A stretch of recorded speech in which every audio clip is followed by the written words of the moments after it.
The government, they always want to make pronouncements.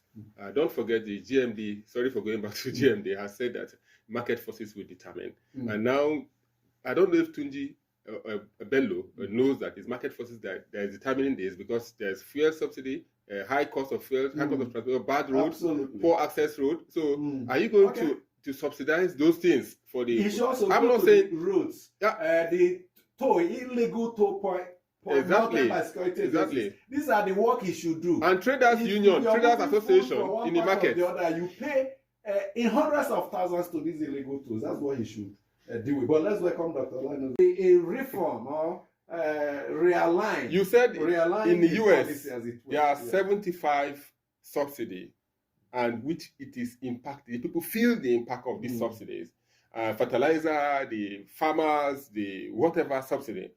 In this case, how long will this 50% last? In this case, is it an infinitum, 50% cut? In this case, when will it even start, the 50% cut? So we need to understand this. Some universities are owing 300 million a year for electricity consumption. So if you say 50% cut, is it starting with the 300 million they are owing? Or it is from this? So there are a lot of questions begging for answers. So a mere pronouncement is not satisfactory for me. The Minister of Power needs to come out openly to tell us. That's why I said timelines. Give us timelines for activities continue on university campuses, because I know some universities have cried to the National Universities Commission and to TETFund to see how they can ameliorate the situation, how they can help out.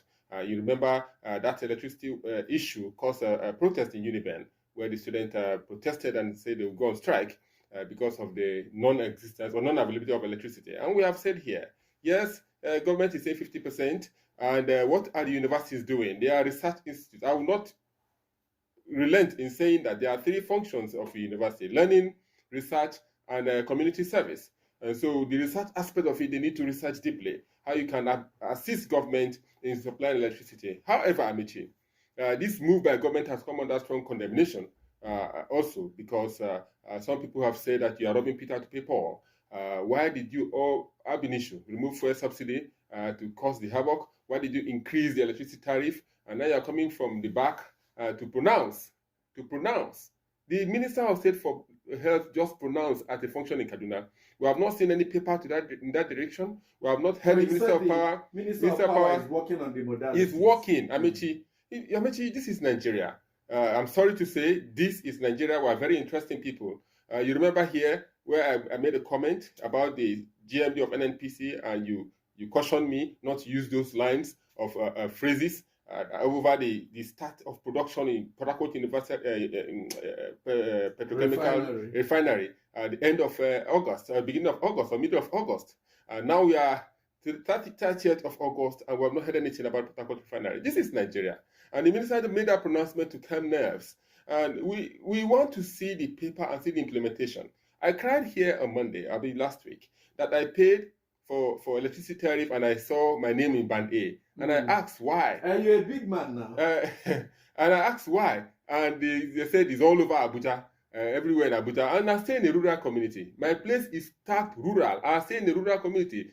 We are staying in mud houses. So you cannot say we are Band A. Rural or the umbrella of in urban. The criteria is if you enjoy up to 20 hours of electricity supply. As I'm telling you now, I don't have water because there's no electricity to pump the borehole water.